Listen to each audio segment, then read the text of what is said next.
Kompas Petang kami lanjutkan bersama saya Cindy Permadi. Saudara, pemerintah segera menghitung dampak pengenaan tarif Amerika Serikat terhadap sejumlah sektor bisnis ekspor dan perekonomian Indonesia secara menyeluruh.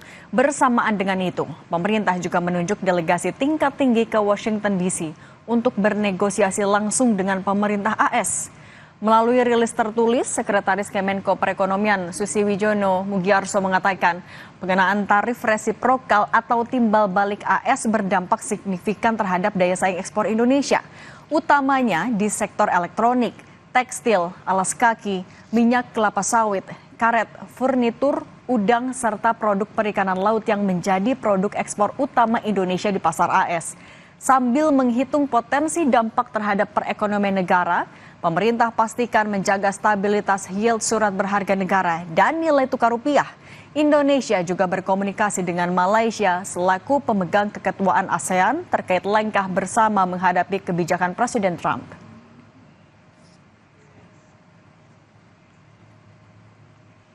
Pemerintah Indonesia mengeluarkan 9 langkah terkait penerapan tarif resiprokal Amerika Serikat.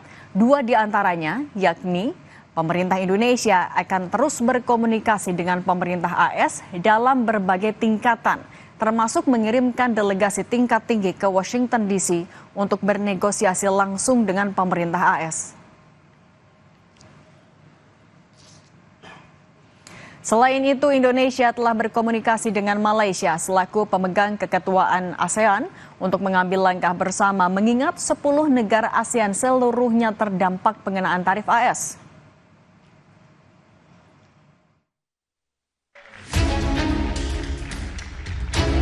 Kebijakan tarif tambahan baru yang diterapkan Donald Trump terhadap seluruh mitra dagang Amerika Serikat termasuk Indonesia niscaya akan berdampak terhadap kinerja ekspor Indonesia ke Amerika.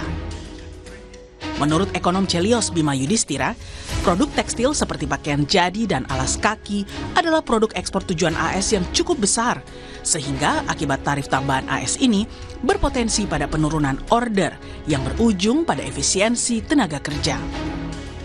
Belum lagi di sektor otomotif, Indonesia masih sangat bergantung dalam hal suku cadang impor. Imbasnya akan bermuara pada pelemahan nilai tukar rupiah. Jadi yang harus diantisipasi, misalnya pakaian jadi, kemudian alas kaki, itu ekspor tujuan Amerika cukup besar, terutama dari brand-brand internasional.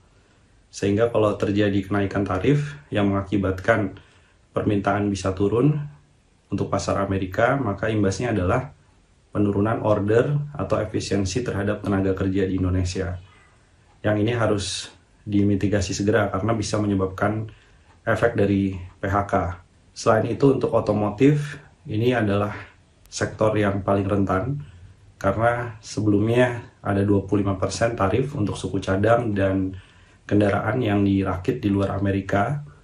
Sementara Indonesia terhubung dalam rantai pasok global di sektor otomotif. Oleh karena itu, efek yang harus diantisipasi tentunya adalah pelemahan nilai tukar rupiah. Ini terus berlanjut, pelemahan nilai tukar rupiah, dan butuh segera intervensi dari Bank Indonesia. Mengantisipasi situasi akibat tarif baru impor AS ini, Ketua Komisi 11 DPR, Misbakun, mendesak pemerintah untuk segera berkonsolidasi dengan pelaku sektor usaha yang paling terdampak. Hal ini demi menghindari resiko PHK besar-besaran. Ya, pemerintah perlu lebih berhati-hati dalam rangka melakukan upaya antisipasi sejak dini dan kemudian melakukan konsolidasi yang lebih konkret bagaimana jenis-jenis usaha terutama garmen, alas kaki dan tekstil yang terkena dampak ini bisa tetap mempunyai kinerja ekspor dan memberikan dukungan terhadap pertumbuhan ekonomi. Selain upaya mitigasi, yang tak kalah penting, pemerintah perlu segera memberikan proteksi terhadap barang-barang impor. Pasalnya, prospek pasar Indonesia masih sangat menarik bagi negara-negara yang akan kesulitan mengakses pasar Amerika sebagai imbas tingginya tarif baru yang dikeluarkan Presiden Trump. Tim Liputan, Kompas TV. Lalu akan seperti apa dampak penerapan tarif impor sebesar 32% untuk Indonesia? Dan respons seperti apa yang harus segera dikeluarkan pemerintah atas perang tarif Trump ini? Sudah bersama kami Duta Besar Indonesia untuk Singapura, Suryo Pratomo, dan ekonom senior Ferry Latuhihin. Selamat petang Pak Tommy, Pak Ferry. Selamat petang, Cindy. Pak Ferry, tarif impor 32% untuk Indonesia sudah akan diterapkan. Dan pemerintah masih menghitung dampaknya, tapi apa dampak yang akan pertama terasa untuk Indonesia dan harus diantisipasi? Dampak yang pertama yang paling jelas adalah melemahnya kurs rupiah, sudah jelas ya. Jadi channel financial market jauh lebih cepat bereaksi ketimbang channel dari real market atau real sector ya. Nah di sini akibat daripada melemahnya rupiah bisa terjadi feedback loop antara real sektor dengan financial sektor yang memperlemah lagi ekonomi kita. Jadi jujur saja bukan karena saya orang financial market, tapi jelas-jelas di sini begitu Trump meluncurkan kebijakannya ini kemarin langsung rupiah bergerak ya, dolar bergerak dan rupiah melemah. Itu dampak yang paling cepat kita rasakan, Mbak. Ya kan di sini akhirnya apa? Menimbulkan satu ekspektasi seandainya rupiah tidak bisa dikendalikan, dolar tidak bisa dikendalikan, apa yang harus dilakukan oleh konsumen maupun produsen ya, dari financial market ke real sector itu dampaknya lewat ekspektasi. Nah, dampak real sektornya itu sendiri tentu tidak instantaneously kita rasakan ya, ini over time along the way baru nanti kita lihat ya kira-kira seandainya given the fact bahwa ini tidak bisa diganggu gugat lagi, harga 32% tarif yang dikenakan kepada barang-barang Indonesia, maka kita harus memperhitungkan worst case scenario. Nah, worst case scenario itu sudah dihitung ya, terutama oleh OCBC ya, bahwa Trump ini akan menurunkan pertumbuhan ekonomi kita dari 4,9% estimasi awal mereka menjadi 4,7% untuk sementara ya. Nah itu dijelas Pak. Jadi saya sebagai pelaku di pasar modal melihat sama sekali dampak utamanya adalah financial market, yaitu melemahnya rupiah. Ini untung kita ini stock market kita tutup ya Mbak ya, jadi belum kelihatan sampai seberapa jauh impact dari Trump ini terhadap harga-harga saham di Bursa Efek Indonesia, Bursa Efek Jakarta. Jadi udah jelas. Dari poin saya, dampak utama adalah yang harus kita perhitungkan adalah melemahnya rupiah secara signifikan, Mbak ya. Kemarin sempat 16.750, saya nggak tahu ini hari ya kan, saya nggak tahu juga nanti minggu depan ketika market ya stock market kita lagi dibuka gitu loh ya. Nah usaha-usaha yang dilakukan oleh pemerintah sah-sah saja melakukan negosiasi dengan Trump, bahkan mengajak kawan-kawan di ASEAN untuk sama-sama secara kolektif ya menego kembali tarif yang dikenakan kepada negara-negara yang tergabung dalam ASEAN tersebut ya. Ini ya, katakanlah collective action itu bisa-bisa saja untuk memperkuat posisi kita ketimbang kita sendiri-sendiri. Tapi sejauh mana kita bisa mendapatkan konsesi dari Trump itu sendiri, ya saya tidak tahu. Tapi worst case scenario, saya setuju dengan prediksi daripada OECDC, kita sulit untuk mendapatkan 5% growth, ya kita kemungkinan cuma 4,7% growth, dan kemungkinan lagi bisa lebih rendah lagi seandainya terjadi feedback loop, ya antara financial market dengan real sector. Oke. Kurs rupiah melemah dan pertumbuhan ekonomi juga bisa melambat. Kalau Pak Tommy sejauh ini, apa instruksi yang sudah disampaikan oleh pemerintah pusat untuk teman-teman Dubes juga Pak, terutama juga untuk Pak Tommy? Sejauh ini belum ada keterangan atau penjelasan resmi kecuali keterangan pers yang kemarin disampaikan oleh Menko Perekonomian Airlangga Hartarto bahwa pemerintah akan menugaskan tim khusus untuk melakukan negosiasi dan menghitung dampak dari kebijakan baru yang diterapkan oleh Presiden Trump. Yang diminta oleh Jakarta sekarang adalah apa langkah-langkah yang diambil oleh negara-negara yang juga terkena dampaknya akibat kenaikan tarif yang ditetapkan oleh Presiden Donald Trump. Jadi dari Singapura sendiri kami sudah mencoba melihat apa sebetulnya langkah-langkah yang dilakukan. Tadi Prof. Ferry sudah menyampaikan bahwa yang nyata langsung terasa adalah kita melihat bahkan Dow Jones juga melemah sangat dalam. Kemudian beberapa saham blue chip seperti perbankan dan teknologi di Amerika pun turun dan mereka asetnya berkurang hampir 2 triliun dolar dalam perdagangan setelah kebijakan yang diterapkan oleh Presiden Trump. Dan kita melihat di Amerika sendiri, masyarakat Amerika bingung dengan penerapan tarif ini dan apa dampaknya kepada masyarakat Amerika. Sementara Singapura sendiri sudah menyampaikan, Wakil Perdana Menteri Singapura Gan Kim Yong sudah mengingatkan bahwa gelombang yang akan dihadapi di depan ini juga sangat keras, dan karena itu pemerintah Singapura telah menyiapkan semacam anggaran darurat untuk membantu industri dan juga rumah tangga kalau kemudian dampaknya akan sangat berat. Singapura sudah melakukan koreksi terhadap angka pertumbuhan yang diperkirakan tadinya tumbuh antara 1-3%, sekarang maksimum diperkirakan hanya tumbuh sekitar 2,6%. Pak Ferry, kalau misalnya Singapura tadi menyiapkan dana darurat, kalau Indonesia bisakah melakukan langkah yang sama dengan keuangan sekarang atau apa kebijakan lain yang lebih realistis? Ini kita tahu bahwa fiscal space kita itu sangat sempit ya Mbak Cindy ya. Misalnya utang jatuh tempo per Juni ini kalau nggak salah sekitar 700-800 triliun dan defisit yang sudah dicanangkan itu 616,7 triliun. Sementara ini kita lihat juga tidak ada tanda-tanda bahwa kita punya room dari fiskal untuk melakukan kayak semacam backup bagi kasus Trump ini. Yang bisa saya sarankan adalah kembali lagi dirasionalisasi apa yang namanya makan bergizi gratis yang dananya kira-kira seperti yang dikatakan oleh Ketua BGN memakan dana sekitar 300 triliun, ya ini bisa ditunda kalau menurut saya. Ya ditunda juga dengan cara rasionalisasi, hitung-hitungan saya dana untuk makan bergizi gratis yang efektif itu cuma 5-10 triliun itu seharusnya bisa tercapai.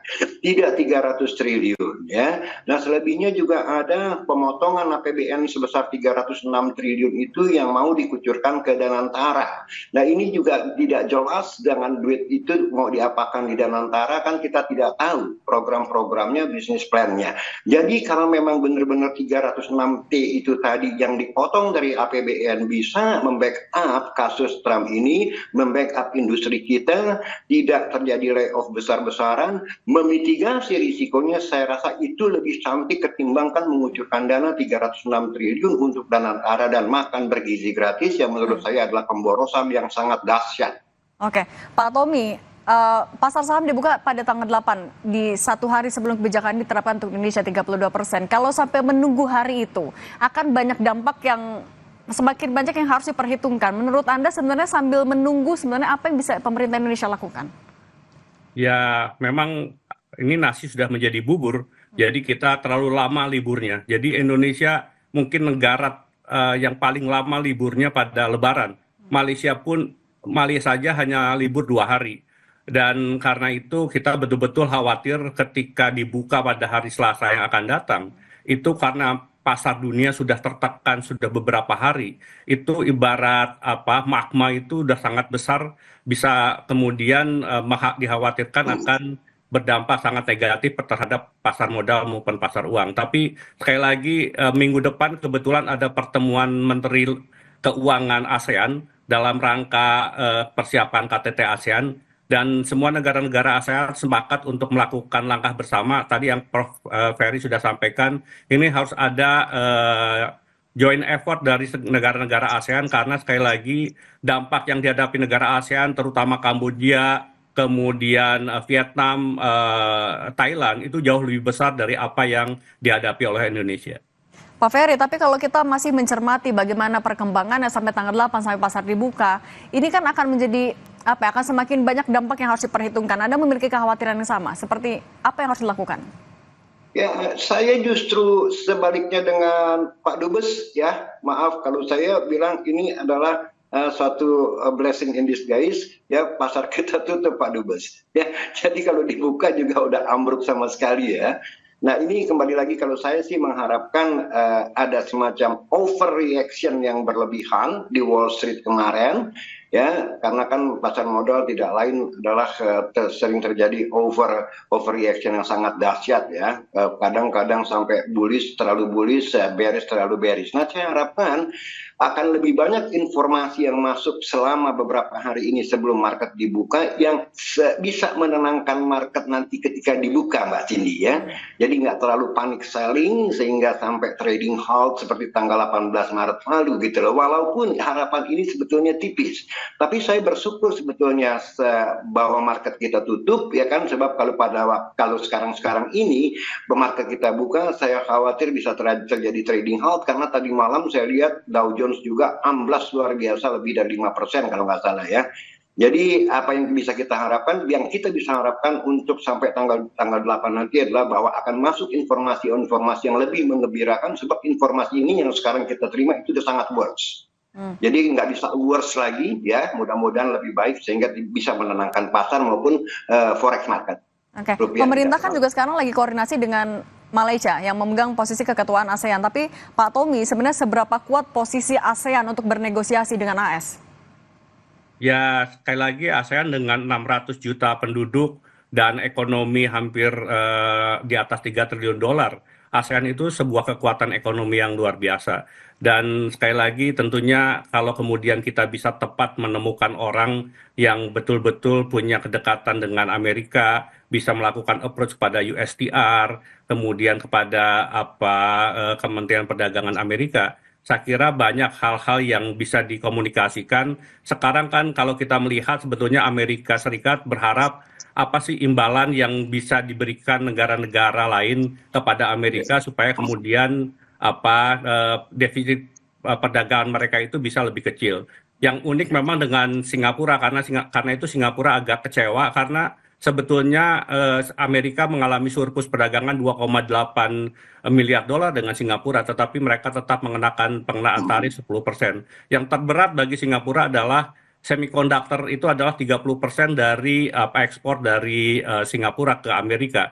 Dan untuk semikonduktor sudah ada pengenaan tarif tambahan 25% dan itu akan membuat berat khususnya untuk sekali lagi semikonduktor, dan yang kedua adalah pharmaceutical karena itu adalah dua andalan Singapura untuk ekspor ke Amerika Serikat. Oke, semua negara sedang memformulasikan strategi, Pak Ferry, tapi kan sektor ekspor kita kan ada banyak, ada elektronik, tekstil, minyak, furnitur, perikanan, dan lain-lain. Apabila tarif ini tetap diterapkan 32%, dampaknya ke pekerja, dampaknya kepada potensi PHK, seberapa urgent, Pak? Ya, saya kira semua yang paling urgent adalah sektor-sektor yang boleh bilang labor intensif ya, padat karya ya, Mbak Cindy ya.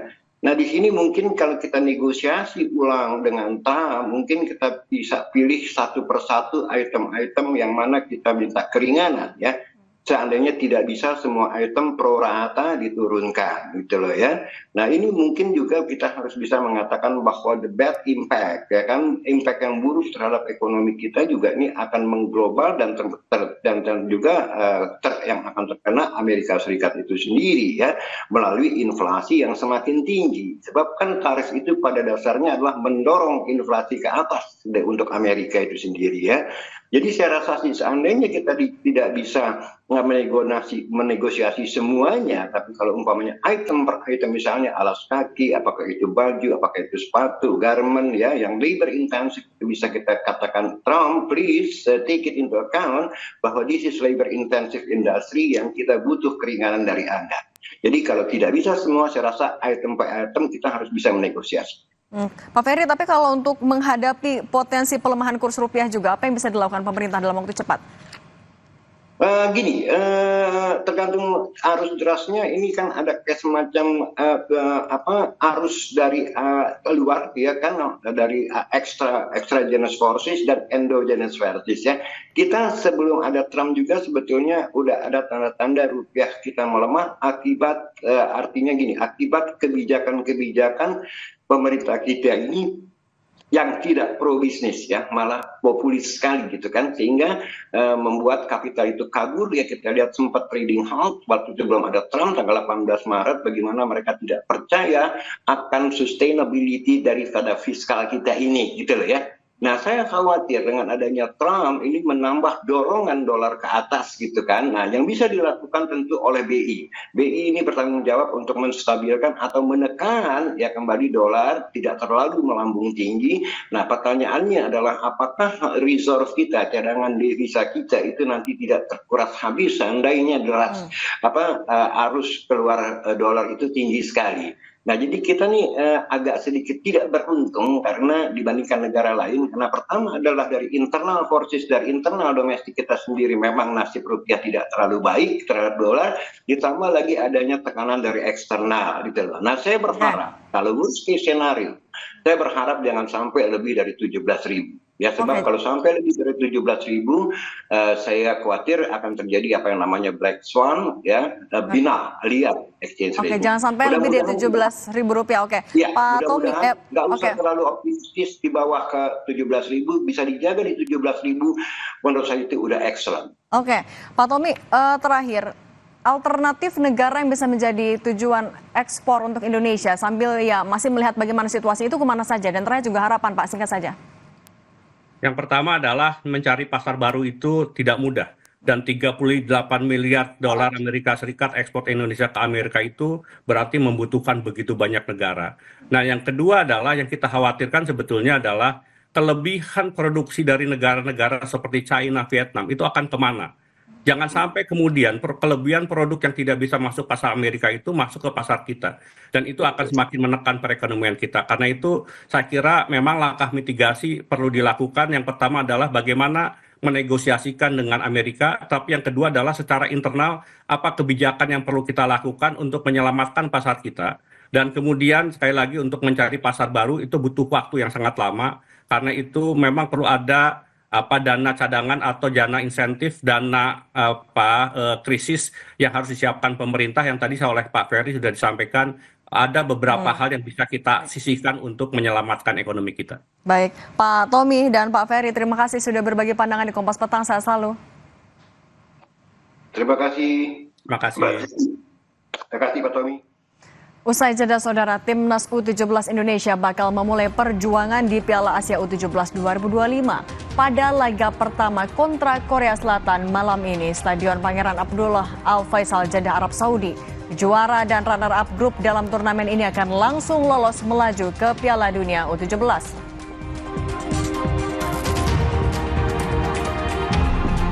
Menyambut perayaan Idul Fitri 1446 Hijriah, pemain Timnas Indonesia Ragnar Oratmangun memberikan bantuan sumbangan untuk anak-anak di Gaza, Palestina.